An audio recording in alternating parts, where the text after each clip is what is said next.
So, back in 2022, Netflix dropped a series that didn't just become popular, it kicked off a massive cultural firestorm.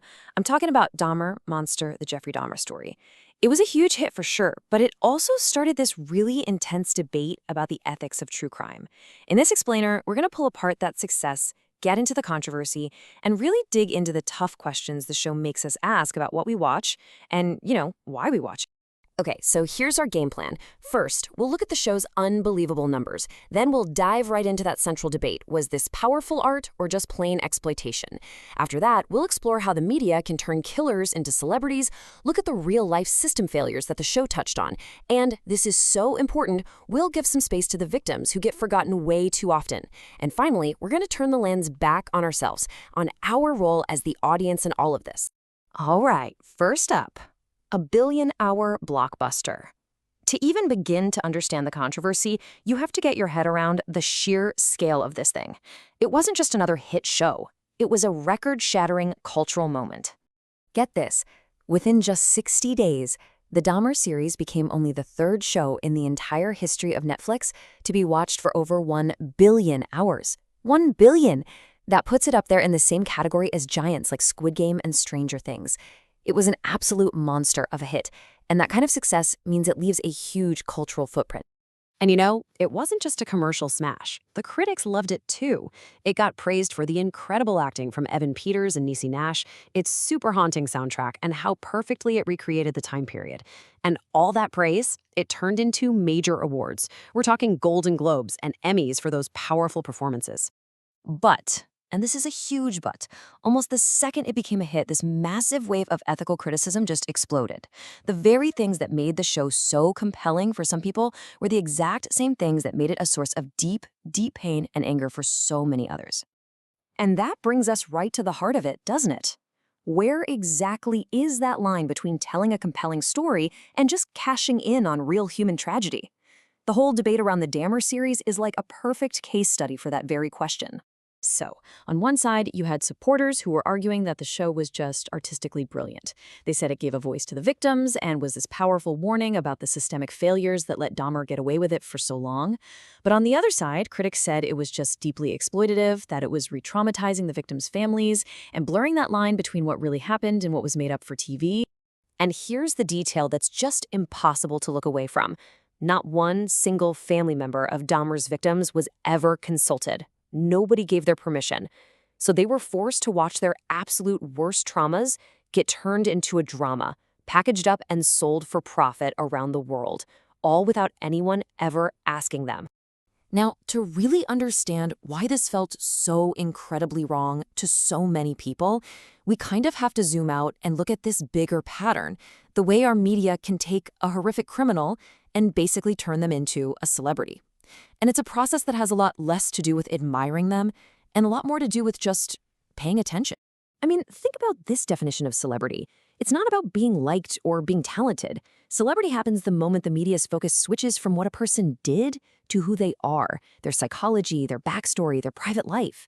And why does that happen? Because a complex, twisted killer is just a more compelling and, let's be honest, more profitable story than just a list of horrible crimes. And that creates what you could call a celebrity pipeline. It all starts with sensational media coverage. Then the story pivots to the killer's personal life, their childhood, what made them tick. And this, so often, leads to a kind of glorification, where they're presented as this complicated anti-hero. And the result? The killer becomes a household name, a cultural icon, while their victims just fade into the background. The show claimed its main purpose was to shine a light on the system that failed Dahmer's victims. But the truth of that failure in Milwaukee was rooted in a kind of systemic rot that was way deeper and way more disturbing than anything we saw on screen. See, Dahmer wasn't operating in a bubble. He was in a city that was shaped by men like Police Chief Harold Breyer, whose 20-year rule created a culture of discrimination. Years before Dahmer even started his killing spree, the death of a young black man named Ernest Lacy in police custody had already exposed this deep, deep mistrust. So by the time Dahmer started his murders, the culture of the department was pretty tragically set in stone. And these weren't just a few bad apples. We're talking about a system that was fundamentally broken. Milwaukee was one of the most racially segregated cities in the entire country, with a police force that was known for being dominated by white men who held racist and homophobic views. And that created the absolute perfect environment for a predator like Dahmer. He could target marginalized men, gay men, men of color, knowing that their disappearances just wouldn't be taken seriously.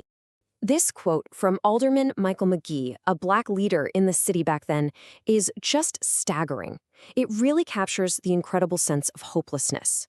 He's talking about the experience of Black men in his city, saying, "We are destined for incarceration, death, and complete and absolute sadness." It shows you that for the very communities Dahmer was targeting, the whole American dream felt like a total lie. They were abandoned. And nothing illustrates this failure more horrifically than what happened to 14-year-old Konrak Sinthasomphone. He actually escaped from Dahmer's apartment, naked and bleeding. Neighbors saw him, they called the police, but when the officers arrived, they just dismissed the neighbors' pleas, they believed Dahmer's lies, and they actively walked that child back to his killer. This wasn't just neglect, this was an active, prejudiced failure that led directly to a murder. And this is what happens, right? This is the inevitable result when we build this celebrity killer narrative. When we spend 10 hours exploring the mind of the monster, there's just no room left to remember the lives he destroyed. The victims, they get erased from their own story. I mean, his name is instantly recognizable, right? It's the title of a billion-hour Netflix show and countless other movies. His story has been told and retold, analyzed and dramatized for huge profits. But their names? They're not.